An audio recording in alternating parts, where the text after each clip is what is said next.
They didn't just steal land, they tried to erase entire nations. And most people still don't know how close Native Americans came to losing everything. Forever.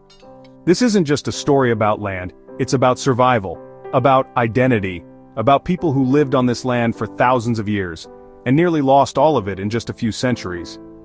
What happened to Native Americans and their land is one of the most shocking, painful, and misunderstood stories in all of history. And today, we're pulling back the curtain on the full truth. If you live in North America today, the ground beneath your feet once belonged to someone else. Not just in a technical way, but in a lived, spiritual, daily connection kind of way. Native American tribes once controlled every single inch of this continent, and they didn't own land the way Europeans did, they lived with it. But once colonizers arrived, the slow, brutal process of land loss began, and it didn't stop for centuries. What started with a few land claims turned into full-scale removals. What started as trade agreements became forced treaties. What started as peace became war. In the end, over 99% of Native American land was taken. How did this happen? To answer that, we have to go way back. Before Columbus, before the colonists, before anyone from Europe even knew America existed. Long before the US flag ever flew, or even before English was spoken, this land was already full of life. Archaeologists now believe Native Americans have lived in North America for at least 15,000 years, and maybe even more than 20,000. From the Arctic Circle to the Florida Everglades, hundreds of distinct cultures developed, each with their own languages, governments, belief systems, and trade networks. Some of the oldest settlements, like those at Meadowcroft Rock Shelter in Pennsylvania or Cactus Hill in Virginia, are older than the pyramids in Egypt. In the Southwest, the ancestral Puebloans, sometimes called the Anasazi, built vast stone cities into cliffs. In the Midwest, the Hopewell and Mississippian peoples constructed enormous earth mounds and planned city grids like Cahokia, which had tens of thousands of people. Native civilizations farmed, hunted, traded, and built for generations. And for most of that time, land wasn't something to be bought or sold. It was sacred, it was shared, it was life. Then, ships came. When Europeans arrived in the 1400s and 1500s, they didn't just bring guns and steel, they brought an entirely different idea of land. To them, land was property. Something to be claimed, fenced, bought, and passed down. And when they saw land not being used in their way, no farms, no fences, they assumed it was empty. The first major impact came with the Spanish in the south and west, and then with the French and English in the east and north. At first there was trade, furs, corn, tools, but trade turned to territory, and territory turned to conquest. The famous doctrine of discovery, backed by the Pope, gave Christian nations the right to discover and claim lands already occupied by non-Christians. That doctrine would haunt native nations for centuries. From the 1600s to the 1800s, the US government made over 500 treaties with Native American nations. Every one of them promised something. Almost all of them were broken. Some tribes, like the Cherokee, Creek, and Choctaw, signed treaties believing they could peacefully coexist. Others resisted. But as the United States grew, so did its hunger for land. The Louisiana Purchase doubled US territory, and settlers began flooding into areas already inhabited by native peoples. And then came one of the darkest chapters in American history. In the 1830s, the US passed the Indian Removal Act, signed into law by President Andrew Jackson. It forced entire tribes off their ancestral homelands, especially in the southeast, so white settlers could move in. Over 60,000 Native Americans were forced to relocate to what's now Oklahoma. The journey was brutal. Cold, disease, starvation, thousands died along the way. The Cherokee called it the Trail of Tears, and the name stuck. Even tribes who had adopted European-style farming, governments, and education systems were forced out. This wasn't about civilization, it was about land. As more land was taken, tribes were forced onto reservations, small, restricted pieces of land often far from their original homes. On paper, reservations were supposed to be safe places where native nations could govern themselves. In practice, they were often places of poverty, isolation, and control. Some tribes resisted violently, like Sitting Bull and the Lakota at Little Bighorn, or Geronimo and the Apache in the Southwest, but eventually, most military resistance was crushed. The government even tried to erase native identity, with laws banning spiritual ceremonies, boarding schools that stripped children of their language and culture, and policies meant to force assimilation. One of the most devastating came in 1887 with the Dawes Act, which divided tribal land into individual plots to be given out or sold off.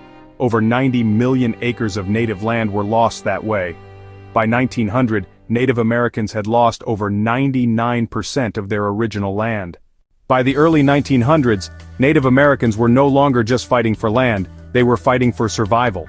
Entire communities were left with poor quality land, little access to education or healthcare, and no legal protections for their sacred sites, hunting grounds, or cultural traditions.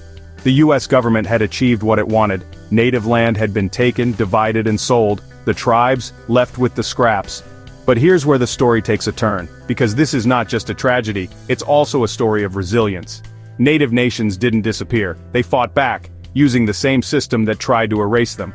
Starting in the early 20th century, Native leaders began pushing back, not with war, but with lawsuits, lobbying, and political power.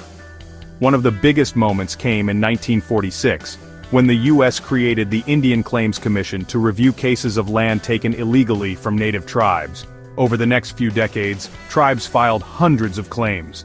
But there was a problem. The government didn't give land back, it gave money. To many Native leaders, that was insulting.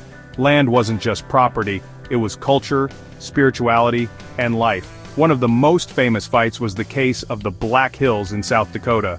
The Lakota Sioux had been guaranteed the Black Hills forever in an 1868 treaty. But when gold was discovered there, the US took it anyway. In 1980, the Supreme Court agreed the US had violated the treaty, but instead of returning the land, it offered money, over $100 million at the time, now worth over $1 billion. The Lakota refused. They still refuse. They want the land, not the money. The 1960s and 70s brought something new, Native voices getting louder and being heard. Inspired by the civil rights movement, Native activists began organizing on a national scale. Groups like the American Indian Movement, AIM, started demanding treaty rights, land return, and respect for Native sovereignty. In 1969, Native activists occupied Alcatraz Island in San Francisco Bay. Their message was clear: the US government had broken its promises, and it was time to take the land back, symbolically and literally. In 1973, the standoff at Wounded Knee brought worldwide attention. Armed Native protesters occupied the historic site for 71 days, demanding justice for past treaties and present-day abuses. This wasn't just a cry for help, it was a declaration of survival. And it worked. Slowly, painfully, things began to change. In the late 20th century, the US government started passing laws to protect Native rights, and sometimes, to return land. One of the most important was the Indian Self-Determination and Education Assistance Act, 1975, which allowed tribes more control over their own affairs. Another major law was the Native American Graves Protection and Repatriation Act, NAGPRA, in 1990.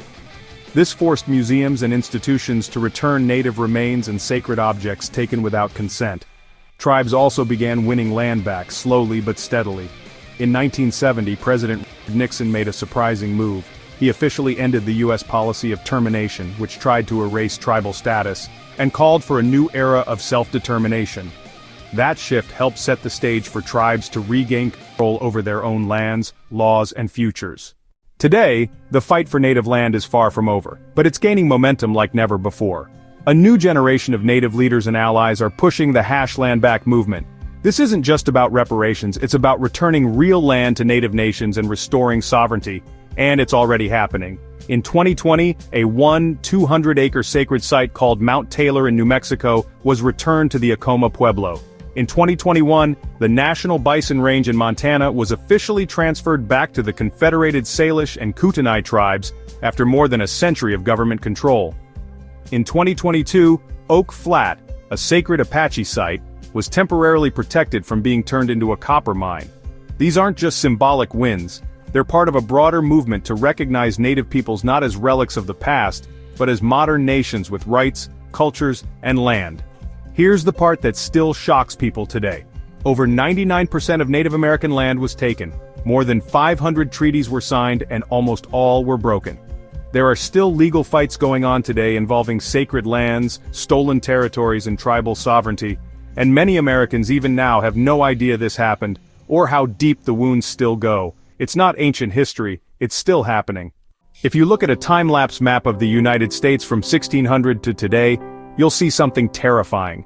In the early years, the map is almost entirely covered in native land, tribes like the Navajo, Iroquois, Hopi, Lakota, and Haudenosaunee controlling millions of acres. Then, one by one, the colors change. Treaties shrink the borders, wars erase the names, reservations appear, tiny and isolated. By the end, there's almost nothing left. But look closer. You'll see something else too. Some of those borders are growing again. Some tribes are buying back land. Others are winning legal battles or getting land returned through state and federal action. The story isn't over. Native Americans were here long before any flag was planted. They had civilizations, stories, and lands older than anything the colonists ever imagined. And yet, in just a few centuries, they nearly lost everything. But here's the part that matters most. They didn't.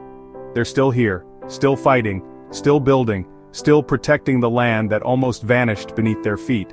The question now isn't just what was taken, it's what will be returned, and what we'll choose to remember. If you enjoy our journey, please like and subscribe to our channel. And if you like our content and want to support me, you are welcome to buy me a coffee. The link is in the description box below.